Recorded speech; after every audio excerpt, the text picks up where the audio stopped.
Hello students, मैंने अपनी पिछली क्लास में आपको ऑपरेशन ऑन सेट्स के बारे में बताया था। 3 तरह के ऑपरेशंस हमने किए थे। First one is union of two sets. अब what is union of two sets?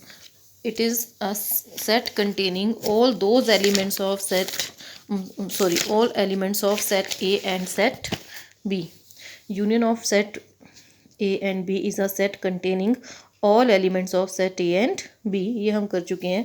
Intersection में था the intersection of two sets A and B is a set containing all the common elements of A and B. In A intersection B, we have to take only the common elements of A and B.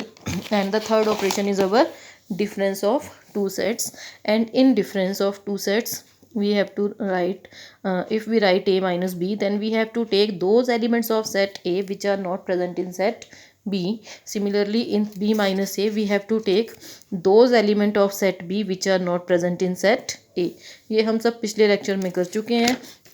इसके बाद जो हमारा next उसमें topic है that is disjoint sets. अब नाम से पता चल रहा है डिसजॉइंट मतलब उसमें कुछ भी कॉमन नहीं है। Two sets A and B are set to be disjoint sets if they have no common elements. दो ऐसे सेट्स जिसमें कुछ भी कॉमन ना हो, कोई भी सब एलिमेंट्स डिफरेंट हों, उन सेट्स को हम क्या बोलते हैं? Disjoint.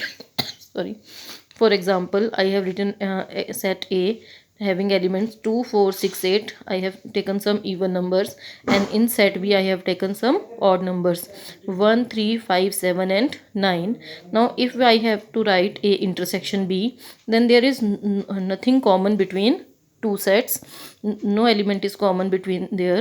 Then A intersection B is equal to phi, null set. It means A and B are disjoint set. Okay अब इसी से हमारे एक दो क्वेश्चंस रिलेटेड हैं आपके वर्कशीट 4 में। जैसे यहाँ दिया हुआ है, ये क्वेश्चन नंबर 8 है इसका। Which of the following pair of sets are disjoint. तो बस आपने चेक करना है। जैसे इसमें फर्स्ट सेट में दिया है 1 2 3 4 और सेकंड पार्ट में दिया है x is a natural number and x is greater than और equal to 4 and less than equal to 6।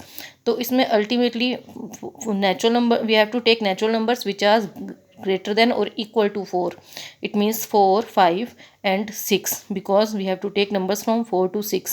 So 4 5 and 6. Now if we check in both the sets 4 is common, therefore these sets are not disjoint sets. तो ये कैसे sets होंगे आपके? Disjoint sets. और एक और problem थी किसी स्टूडेंट को, तो वो मैं डिस्कस कर रही हूँ। Question number 3, if A and B are two sets then such that A is a subset of B, then what is A union B? इसमें सिर्फ अंडरस्टैंडिंग है, कुछ नहीं है। If A is a subset of B, it means of all the elements of set A are also lies in set B. तो सिर्फ answer लिखना है। A union B में कौन से आएंगे? अल्टीमेटली B के। हम इसको एग्जाम्पल से मैं आपको समझा सकती हूँ, लेकिन आपने सिर्फ इसमें आंसर ही लिखना है। जैसे मैंने एक A सेट ले लिया 1 2 3, एक सेट B ले लिया मैंने 1 2 3 4 5. Now if I have to write A union B, so A union B means I have to write all the element of set A and B. Therefore now we have 1 2 3 4 and 5 and it is equal to set B. So it means if A is a subset of B, then A union B is equal to B. और अगर intersection पूछ लेते हैं by chance, तो intersection क्या होगा यहाँ पर?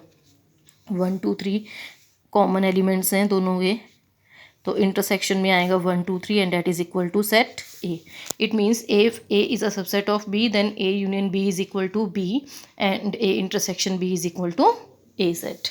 Okay, now coming to the next definition. our next definition is complement of a set. Okay, now what is complement? Now let U be the universal set and A be a subset of U. Then the complement of set A is the set of all common elements of U which are not the element of set A, and symbolically we write it as A dash or A raised to the power T. Generally complement sorry A raise to the power C, not T, A raise to the power C as complement of A. Generally हम A dash से ही present करते हैं complement को। अब इसमें कौन से element आते हैं? यूनिवर्सल सेट के वो एलिमेंट जो ए सेट में नहीं है। इसका मतलब ए डैश इज इक्वल टू किसके इक्वल हो जाएगा? यू माइनस ए। अब इसका एग्जांपल जनरल सा मैं लेती हूँ। अगर मैं यूनिवर्सल सेट ले लेती हूँ, सेट ऑफ इंग्लिश अल्फ़ाबेट्स, सारे अल्फ़ाबेट्स ले लिए हैं, और ए मैंने सेट ले लिया है सेट ऑफ वॉवेल्स, तो ए डैश क्या आएगा? सेट ऑफ कॉन्सोनेंट्स, क्योंकि हमारे पास सारे अल्फ़ाबेट्स आएंगे जो कि वॉवेल्स नहीं है, and those are called consonants. तो A dash is a set containing all those elements of complement sorry universal set which are not present in set A. Okay, and it is denoted by A dash. अब next हमारी जो worksheet है that is worksheet 1.5। आप इसके question number 1, 2, 3 इसको use करके कर सकते हैं। मैं एक आधा डिस्कस कर लेती हूँ। जैसे यूनिवर्सल सेट में दिए हैं natural numbers 1 to 9, A set is 1 2 3 4, B is 2 4 6 8, C is 3 4 5 6. Now we have to find A dash. Now what is A dash? A dash means A complement. तो अल्टीमेटली जो element ए में नहीं है वो ए dash में आएंगे जनरली देखें तो क्या आएगा ए डैश में? 5 6 7 8 एंड 9। बी डैश में क्या आएगा? जो एलिमेंट बी में नहीं है, बी में हमारे ऑड नंबर्स इवन नंबर्स हैं, तो बी डैश में आएंगे odd numbers. Now A union C complement, तो it means firstly we have to write A union C. Now A is 1 2 3 4 and C is 3 4 5 6, तो ए यूनियन सी में आएगा बेटा 1 2 3 4 5 and 6, that is A union C 1 2 3 4 5 and 6, but we have to write its complement. It means complement is 7 8 और 9। इसी तरह से आप इसके क्वेश्चन सॉल्व कर सकते हैं क्वेश्चन नंबर 4 तक। उसके बाद वेन डायग्राम है वो आपको मैं नेक्स्ट वीडियो में बताती हूँ।